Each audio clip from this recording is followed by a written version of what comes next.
அப்பா, இவளுக்கு மாப்பிள்ளை பார்த்து நிச்சயம் பண்ணிருக்கோம். ஆனா இவளுக்கு அந்த நினைப்பே இல்ல. என்னடி பண்ணி தொலைச்ச? கேக்குறாங்கல்ல, சொல்லுடி.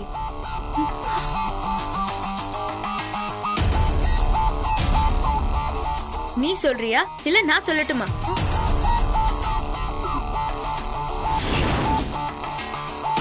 பாட்டி, இவதான் சின்ன பொண்ணு, பொறுப்பு இல்லாம நடந்துக்கிறா. நீங்க பெரியவங்க தானே, கொஞ்சம் நீங்க புத்தி சொல்லிருக்க வேண்டாம்? அதை விட்டுட்டு கூட சேர்ந்து கூத்தடிக்கிறீங்க. ஆஹா, பாட்டி வேற டோஸ் வாங்குது. நம்ம எதுவும் தெரியாத மாதிரியே நிப்போம். நான் என்ன பண்ணேன்? சின்ன பிள்ளை ஆசைப்பட்டா, மத்தபடி எனக்கு எந்த சம்பந்தமும் இல்ல. என்ன பாட்டி ஓவரா பதறுது? மா, இப்படியே பேசிக்கிட்டு இருந்தா என்ன அர்த்தம்? யாராவது ஒருத்தர் என்ன நடந்ததுன்னு சொல்லுங்க. அப்பா, இவ காலையில என்ன பண்ணிருக்கா தெரியுமா? ஐயோ, சாப்பிடாம வெயில்ல போய் ஊர் சுத்திட்டு வந்திருக்கா.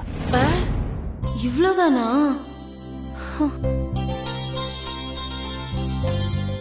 ஹே, இவ்ளோதானா? நான் வேற ஏதோ பிரச்சனைன்னு நினைச்சேன். என்னம்மா இவ்ளோ ஈஸியா சொல்லிட்ட? கல்யாணம் ஆக போற பொண்ணு ஒரே இட்லிய சாப்பிட்டுட்டு வெயில்ல போய் நல்லா சுத்திட்டு வரா. எங்கயாவது மயக்கம் அடிச்சு விழுந்தானா என்னமா ஆவறது? அன்பு சொல்றதும் வாஸ்தவம் தான். இது நாள் வரைக்கும் எப்படியோ, ஆனா இதுக்கப்புறம் ரொம்ப ஜாக்கிரதையா இருக்கணும். இஷ்டத்துக்கு சுத்தக்கூடாதுமா. பாவி மனுஷங்களா, ஒரு இட்லி பிரச்சனைக்காடா இப்படி ஊற கூட்டுறீங்க? அவளுக்கு அடி வயிறே கலங்கி போயிடுச்சு. வீடே கூடி நின்னு சிபிஐ மாதிரி என்கொயரி வேற. ஏண்டி, என்ன உங்க அக்கா இப்படி ஒண்ணும் இல்லாததுக்கே இந்த மிரட்டுறாளே? உண்மை தெரிஞ்சதுன்னா இவ என்ன பண்ணுவா? ஒன்னும் பண்ண மாட்டா. அப்படியா? பரவாயில்லையே. இந்த மாதிரி பேசி நேரத்தை வேஸ்ட் பண்ண மாட்டா. ஒரே வெட்டிடுவா. அங்க என்னடி கிசு கிசுன்னு பேச்சு? ஒண்ணும் இல்லையே. சரி சரி, போ, சமாதானப்படுத்து போ. அக்கா, நிஜமாவே எனக்கு பசிக்கல. ஆனாலும் ஒரு இட்லி சாப்பிட்டுட்டு தான் வெளியில போனேன். இதுக்கு நீ என்ன பாராட்டணும், திட்டக்கூடாது. சரி சரி அன்பு, அவதான் வந்துட்டால, சும்மா அவட நிக்க வச்சு கேள்வி கேட்டுட்டே இருக்க. பசியோட வந்திருப்பா, அவளுக்கு சாப்பிட ஏதாவது கொடுமா. மா, ஒரு தோசை போடு. ஸ்வேதா, இங்க உட்காரு. பரத் மாதிரி ஒரு பையன் கிடைக்க நீ கொடுத்து வச்சிருக்கணும். சீக்கிரமே உனக்கு நிச்சயம் பண்ண போறோம். இந்த நேரத்துல உன் உடம்புக்கு ஒண்ணுன்னா யாராலையும் தாங்க முடியாது ஸ்வேதா. இதுக்கு முன்னாடி நீ குழந்தைத்தனமா இருந்திருக்கலாம். ஆனா இப்போ உனக்கு கல்யாணம் ஆக போகுது. கல்யாணம் ஆகுற வரைக்கும் தான் ஒரு பொண்ணுக்கு பேரு குமரி. அதுவே கல்யாணம் ஆயிட்டா அவ ஒரு குடும்பத்தோட தலைவி. அந்த குடும்பத்தோட நல்லது கெட்டது, சுக துக்கம் எல்லாத்துக்குமே அவதான் பொறுப்பு. அப்படிப்பட்ட ஒரு தலைவியா நீ மாற போற. அதுக்குன்ன தகுதி படுத்திக்கன்னு தான் நான் சொல்றேன். அவ்வளவுதான். புரியுதுக்கா. ஸ்வேதா, இந்த சாப்பிடு. நல்ல வாய தர.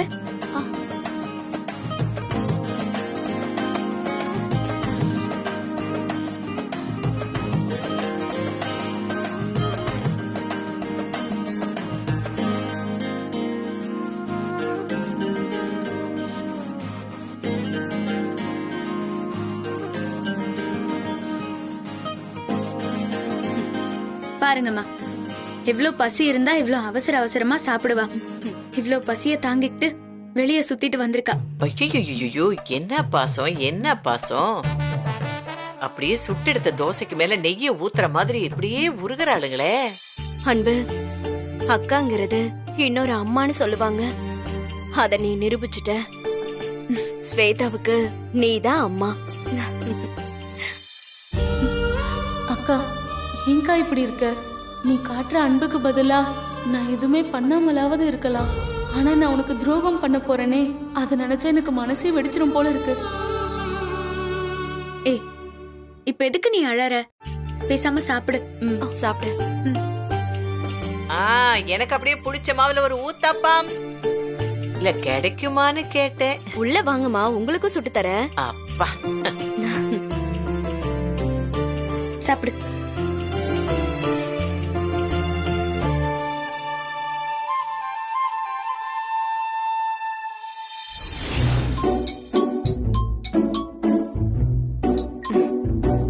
என்னடி இந்த நேரத்துல ஃபோன் பண்ணிருக்க? எனக்கு ஒரே குழப்பமா இருக்குடி. என்ன பண்றதுனே தெரியல. அதான் உனக்கு ஃபோன் பண்ண. அப்படி என்ன குழப்பம்? இல்லடி, ஒரு பக்கம் அர்ஜுன் மாமாவை கல்யாணம் பண்ணிக்கணும்னு ஆசையா இருக்கு. அதே நேரம் இது தப்புன்னு உள்ளுக்குள்ள பயமா இருக்கு. எனக்கு என்ன பண்றதுனே தெரியல. இதுக்குதான் நான் ஆரம்பத்திலே சொன்னேன், தேவையில்லாம ரிஸ்க் எடுக்காதன்னு. நீதான் கேக்கல. யாரோ சொல்றாங்கன்னு உன் வாழ்க்கைய அடமான வைக்கிற. சப்போஸ் நீ ஏமாத்தி கல்யாணம் பண்ணி அர்ஜுனுக்கு பிடிக்காம போயிட்டா அவர் உன்னை காலம் புற ஒதுக்கி வச்சிருவாரு. அப்ப என்னடி பண்ணுவ? ஏண்டி ஏதாவது ஐடியா கொடுப்ப? நம்பிக்கை வர மாதிரி பேசுவேன்னு பார்த்தா நீ என்னடானா என்னையே பயம்புறுத்துறியே. பின்ன என்னடி, நாளைக்கு உனக்கு ஒண்ணுனா நாங்க எல்லாரும் தான் வருத்தப்படுவோம். அதனாலதான் இப்பவே சொல்றேன். அது போக நீ இப்படி கல்யாணம் பண்ணிக்கிட்டா உன் அக்கா கல்யாணத்துக்கு பிரச்சனை வர வாய்ப்பு இருக்கு. நான் சொல்றத சொல்லிட்டேன், அதுக்கப்புறம் உன் இஷ்டம்டி. இத பாருடி, எனக்கு என்ன நடந்தாலும் கவலையே இல்ல. எனக்கு அர்ஜுன் மாமா வேணும். அதுக்காக தான் நான் இதுக்கு சம்மதிச்சேன். இதுல பின்வாங்கினா நான் அர்ஜுன் மாமா மேல வச்சிருக்க பாசத்துல இருந்து பின்வாங்கின மாதிரி ஆயிடும். இது பாருடி, நீ கேட்டேன்னு தான் நான் சொன்னேன். இதுதான் உன் முடிவு. உன் வாழ்க்கையை நீ தீர்மானம் பண்ணிக்கிட்டேன்னா அப்புறம் எதுக்கு என்ன கேக்குற? நான் போனை வைக்கிறேன். என்ன இப்படி சொல்றா? நம்ம பண்றது சரியா தப்பா? ஒருவேளை அவ சொல்ற மாதிரி அர்ஜுன் மாமா நம்மள வெறுத்து ஒதுக்கிடுவாரோ?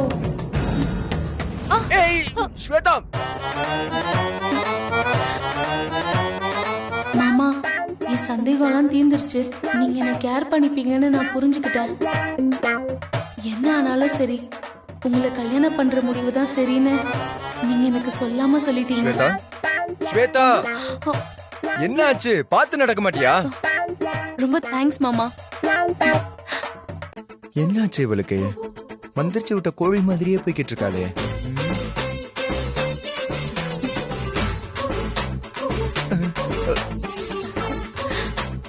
கடவுளே காப்பாத்துப்பா.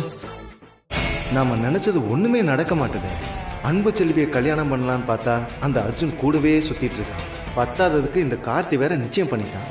இப்ப என்ன பண்றது ஒண்ணுமே புரியலையே. நம்ம வாழ்க்கை இப்படி ஆயிடுச்சு. என்ன வீரா, உன் மாமா பொண்ணுங்க 2 பேருக்கும் நிச்சயம் ஆயிடுச்சு. அதனால ரொம்ப சந்தோஷமா இருக்கிறாப்ல இருக்கு. என்ன பாட்டி கிண்டலா?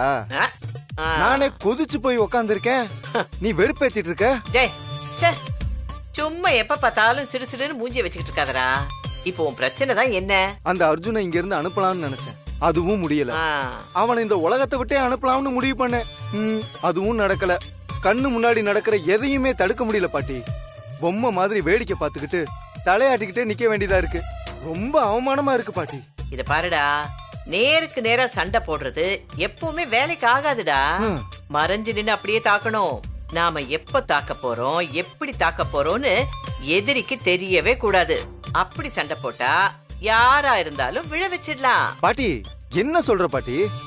எனக்கு எதுவுமே புரியல. டேய், உனக்கு இதெல்லாம் புரிஞ்சிருந்தா நீ எப்பவோ அன்பு செல்வி கழுத்துல தாலி கட்டிருப்பாட்டி. சரி சரி, இந்த கோவப்படுறதுல ஒன்னும் குறைச்சலே இல்ல. இப்போ இந்த வீட்ல உன் முதல் பிரச்சனை யாரு? அர்ஜுன் பாட்டி. அன்பு செல்வியை எப்படியாவது நான் கல்யாணம் பண்ணலாம்னு நினைச்ச நினைப்புல முதல்ல மண்ணலி போட்டது அவன் தான். அப்ப அடுத்த எதிரி யாரு? கார்த்திக். இந்த அர்ஜுனை இந்த வீட்டுக்கும் பிடிக்கல, அந்த அன்புக்கும் பிடிக்கல. ஆனா கார்த்திக் மாப்பிள்ளைன்ற அந்தஸ்தோட இந்த வீட்டுக்குள்ள நுழைய பாக்குறான். அப்போ ஒரே மூவ்ல 2 பேரையும் காலி பண்ணு. என்னது காலி பண்ணணுமா? என்ன சொல்ற பாட்டி? அது என்ன பிளான்? டேய் சொல்றேன்டா, ஆனா நீ தண்ணிய போட்டுட்டு யாருக்கிட்டையும் உளறிட மாட்டியே. ஏன் கேக்குறேன்னா, இது எல்லாமே உனக்கு அன்பு செல்விய கல்யாணம் பண்ணி வைக்கிறதுக்காகத்தான். பாட்டி நான் யாருக்கிட்டையும் சொல்ல மாட்டேன். என்னன்னு சொல்லு பாட்டி. உன் மச்சினி சுவேதா இருக்காளே, அவ கொஞ்ச நாள் அந்த அர்ஜுன் பின்னாடியே சுத்திட்டு இருக்கா. நீ கவனிச்சியா? ஆமா பாட்டி, நானே ஸ்வேதாவை கண்டிக்கலாம்னு நினைச்சேன். போடா மடப்பையம் அவனே, உனக்கு எப்பதான்டா புத்தி எல்லாம் வளர போகுது? நான் ஸ்வேதாவுக்கும் அர்ஜுனுக்கும் ரகசியமா கல்யாணம் பண்ணி வைக்கலான்னு இருக்கேன். நீ என்னடா பெருசா கண்டிக்க போறியா? உனக்கு என்ன புத்தி கித்தி கெட்டு போச்சா? எதுக்கு ஸ்வேதா வாழ்க்கையை கெடுக்க பாக்குற? ஒரே கல்லுல 2 மாங்கான்னு கேள்விப்பட்டிருக்கியா? இந்த கடையநல்லூர் காந்திமதி ஒரே கல்லுல ஏகப்பட்ட மாங்காவை அடிக்க போறா. ஸ்வேதாவுக்கும் அர்ஜுனுக்கும் கல்யாணம் ஆச்சுன்னா உனக்கு அர்ஜுன் பிரச்சனை தீந்துடும். இப்படி வேலைக்காரனை தங்கச்சிக்காரி கல்யாணம் பண்ணிக்கிட்டு போயிட்டா இந்த கார்த்தி வீட்டுல சும்மாவே இருக்க மாட்டாங்க. நிச்சயமா கல்யாணத்தை நிறுத்திடுவாங்க. அப்புறம் அன்பு செல்வி ஆதரவே இல்லாம நிப்பா.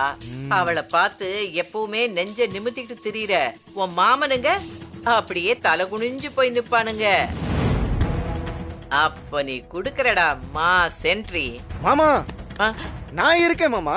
அன்பு செல்விக்கு நான் வாழ்க்கை கொடுப்பேன் இப்படின்னு போய் நிப்பேன். அப்படி போடு.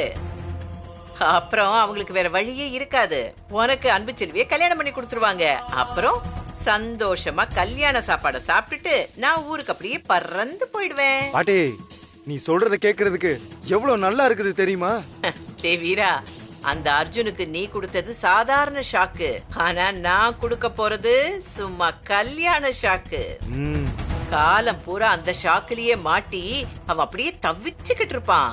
அத பார்த்து நான் சந்தோஷமா இருப்பேன். பாட்டி நீ சாதாரணமானவே இல்ல. மகாபாரதத்துல சகுனியும் ராமாயணத்துல கூனியும் உன்கிட்ட பிச்சை வாங்கி நிக்கணும் பாட்டி. சரி சரி டே, இந்த விஷயத்தை யாருக்கிட்டையும் வளரி வைக்காதரா. திரும்பவும் சொல்றேன், குடிச்சிட்டு வளரிடாத. அதுவும் இந்த வீட்டுல நம்ம 2 பேரையும் எல்லாருமே உருன்னு சந்தேக கண்ணோட பாக்குறானுங்க. புரியுதா? நான் முன்னாடி போறேன், நீ யோசிச்சுட்டு அப்புறம் வா. சரி பாட்டி, இது சொல்றதெல்லாம் சரிதான். இனி பாட்டி சொல்ற மாதிரியே நடப்போம். சார் மாப்ள. ஆமா சார். வாங்க வாங்க வாங்க வாங்க. என்ன இந்த பக்கம்? ஒண்ணு இல்ல, சும்மாதான். சும்மா? ஆமா சார். சும்மா தப்பல்ல தப்பல்ல. நாங்களா அந்த மாதிரி எத்தனையோ வாட்டி சும்மா சும்மா. இப்ப உங்க டைம் நடத்துங்க நடத்துங்க. சரி உள்ள வாங்க, நம்ம அம்மா கூப்பிடுறேன். ஐயோ சார் வேணாம் சார் வேணாம் சார். எனக்கு ஒரு சின்ன ஹெல்ப் பண்ண முடியுமா? சரி சொல்லு, என்ன ஹெல்ப்? இந்த லெட்டரை ஸ்வேதா கிட்ட மட்டும் கொடுக்க முடியுமா சார்? ஸ்வேதா கிட்ட லெட்டர் கொடுக்கணுமா? ஐயோ சார், தப்பா எதனா கேட்டிருந்தா மன்னிச்சுக்கோங்க சார். என்ன மாப்ள, என்ன நீங்க இந்த ஒரு கேள்விக்கே இப்படி பயந்து பேக் அடிக்கிறீங்க? இங்க பாருங்க, காதல்னு வந்துட்டா அப்படியே சும்மா எவன் கெத்தா நிக்கணும். அதெல்லாம் நான் நின்றுவேன். நீங்க தப்பா நினைக்க கூடாதுன்னு தான். அப்படியா? ஆமா இருக்கட்டும், பண்ணி இருக்கட்டும். வேண்டாம் வேண்டாம். இங்க பாருங்க, நான் போய் ஸ்வேதாவை நைஸா கூட்டிட்டு வரேன். நீங்க அவகிட்ட அப்படியே ரொமான்டிக்கா கொடுத்துருங்க, ஓகேவா? ஐயோ சார். என்னப்பா? எனக்கு வெக்கமா இருக்கு, நீங்களே கொடுத்துருங்களா சார்? Please sir. வெக்கமா இருக்கா? ஆமா சார். தம்பி, உனக்கு அந்த பொண்ணு தானே நிச்சயமாயிடுச்சு. இப்ப போய் வெக்கப்படுறேன்னு சொன்னா என்ன அர்த்தம்? ஐயோ போங்க சார், அதெல்லாம் சொன்னா உங்களுக்கு புரியாது சார். இது ஒரு காதல் விஷயம் சார். இதுக்கு பேர் தான் காதலா? எனக்கு தெரியாதுப்பா. இப்போ இந்த லெட்டரை நான் அன்பு செல்விக்கு தரணும். ஐயோ சார், சாரிப்பா. அன்பு செல்வி மனசுக்குள்ள இருக்கிறதுனால சொல்லிட்டேன். இந்த லெட்டரை நான் வந்து ஸ்வேதாக்கு தரணும். ஆமா ஆமா சார், ஆமா சார். சரி சார், கரெக்டா கொடுத்துருங்க சார். கொடுத்துறேன் சார், மறக்காம கொடுத்துருங்க சார். நீ போ, நான் கொடுத்துறேன் சார். சார் ஸ்வேதா கிட்ட மறக்காம கொடுத்துருங்க சார். சார் எனக்கு வெக்கமா இருக்கு, மறக்காம லெட்டர் கொடுத்துருங்க. ஐயோ யப்பா, இவ்வளவு வெகுளியா இருக்கானே. ஸ்வேதா எப்படி ஹேண்டில் பண்ணுவா? இப்ப நாம எப்படி ஸ்வேதா கிட்ட இது குடுக்கறது? சமாளிப்போம். ஸ்வேதா. சரி சரி. இல்ல, நான் அவகிட்ட அப்பவே சொன்னேன். ஓகே. அப்படி இல்ல. ஐயோ, நான் சொல்றத புரிஞ்சுக்கோ. கடவுளே காப்பாத்துப்பா. ஆமா ஸ்வேதா, எத்தனை வாட்டி தான் உன்கிட்ட சொல்றது? அட போடி, ஏன் புரிஞ்சுக்கவே மாட்டேங்கிற? நான் அவகிட்ட பேசுறதே இல்ல. இல்லடி, அவதான் சொன்னா. ஆமாண்டி. சரி ஓகே, நான் கண்டிப்பா வந்துடுறேன். ஸ்வேதா, நாளைக்கு முடியாது. சொன்னா புரிஞ்சு போடி. சரி முன்னாடி போய் கொடுத்து. ஆமா சொல்ல வரேனா? இந்த புடி உனக்கு தான். சீக்கிரம் புடி, யாராவது வந்துற போறாங்க. கேட்கவே மாட்டா, நீயே சொல்லு சரியா? வந்துடுறேன். ஏய் சீக்கிரம் வாங்கிக்க, யாராவது வந்துற போறாங்க. வாங்கிக்க, சீக்கிரம் புடி. யாராவது வந்துற போறாங்க. ஏய் இந்த வாங்கிக்க, உனக்கு தான். என்ன சொல்றான் இவன்? ஏய் வாங்க சீக்கிரம், உனக்கு தான் இது. ஐயோ சீக்கிரம் வாங்க, யாராவது பாத்துற போறாங்க. இல்ல மஞ்சுளா, கல்யாண வேலை ஏகப்பட்டது இருக்குல்ல. ரொம்ப அசால்ட்டா இருக்க. ஐயோ சீக்கிரம். எவ்வளவு தடவை சொன்னாலும் நீ மறந்துடுறியே. ஐயோ, இனிமேலாவது பார்த்து பண்ணு. சரிங்க.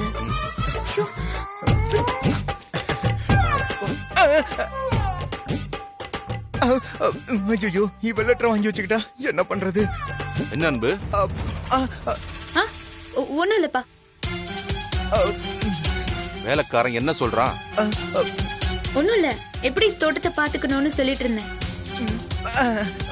நல்லா சொல்லுமா, அப்பதான் அவன் ஒரு வேலைக்காரன்றதே அவனுக்கு ஞாபகத்துல இருக்கும்.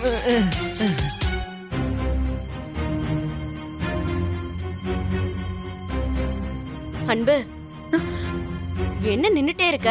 என்ன பண்ண சொல்ற? நான் உன்னை எதுவும் பண்ண சொல்லலையே. ஏன் சொல்லல? அப்ப தப்பு உண்மையில தானே?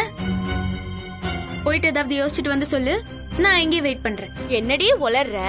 நான் என்ன கேக்குறேன், நீ என்ன சொல்ற? மா போமா, யோசிச்சுட்டு வாமா, போமா. என்ன சொல்றா இவ? அது ஸ்வேதாக்கு. ஏய், மரியாதையா போயிரு, இல்ல கத்தி ஊற கூட்டிரு. ஐயோ இவ எதுக்கு இவ்வளவு பேசிட்டு போறா? ரொம்ப கோவமா போறாளே. சரி, எல்லாம் லெட்டர் படிச்சு பார்த்தா தெரிஞ்சிடும். நமக்கு என்ன?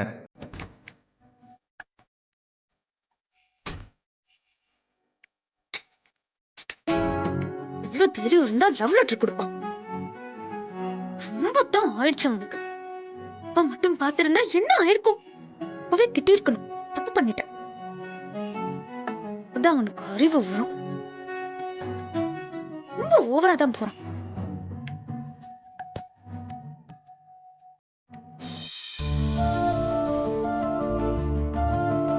என்ன எழுதிருப்பான்?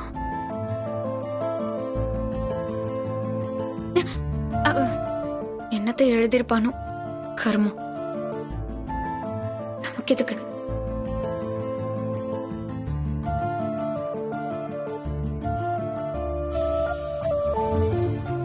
இல்ல, என்னதான் எழுதிருக்கான்னு பாப்போமே.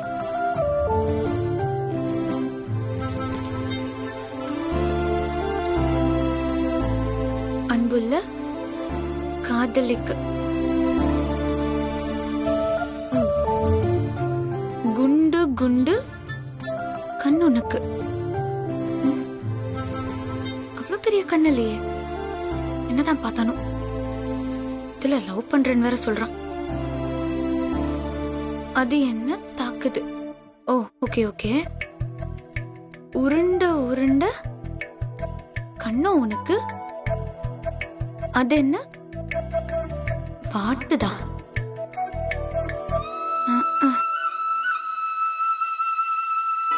ஒரு பாதி கதவு நீ அடி, மறுபாதி கதவு நான் அடி, வாசக்காலே தேவையில்லையா? ஐயோ கடவுளே, கவிதைன்னு என்னத்தை எழுதி வச்சிருக்கானோ. இவனை என்ன பண்றேன்னு பாரு. இவனா சும்மாவே விடக்கூடாது. இரு வர.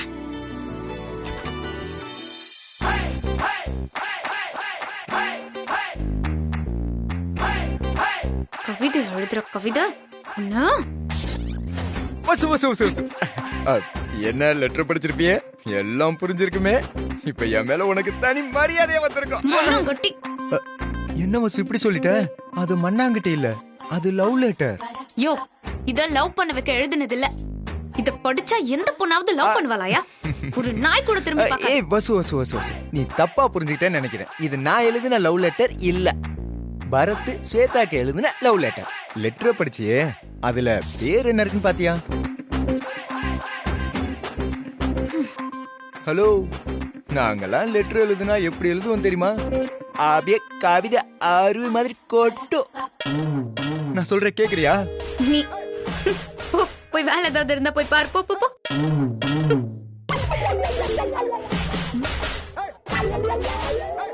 ஏதோ சொல்ல வந்தா கேட்காம போக மனசு வரலையே. கேப்போம், இதுல என்ன தப்பு?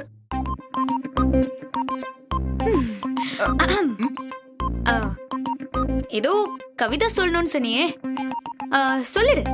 கேட்காம போனா மனசு வருத்தப்படுவேன். சொல்லிடு, கேப்போம். என் மனசுல இருக்க சொல்லணுமா?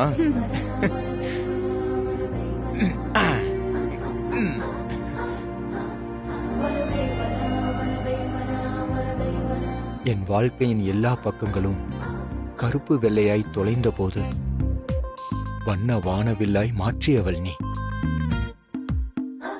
3 எழுத்து காதலை முடியா வரமாய் கொடுத்தவள் நீ. என்னை யாரென்று நான் அறிவதற்கு முன்னே உன்னை புரிய வைத்து காதல் ராஜாங்கம் நடத்தியவள் நீ. காதலை கற்றுக் கொடுத்து விட்டு காணாமல் போய்விட்டாய்.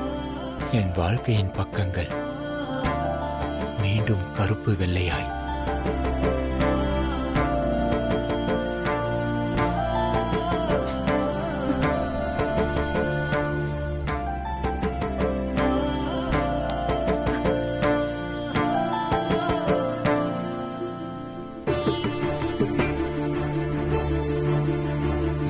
என் கண்ணீரை துடைத்த உன் விரல்களுக்கு என் கண்ணீர் சொல்லிக் கொள்வது என்னை கை கழுவி விடாதே என்று.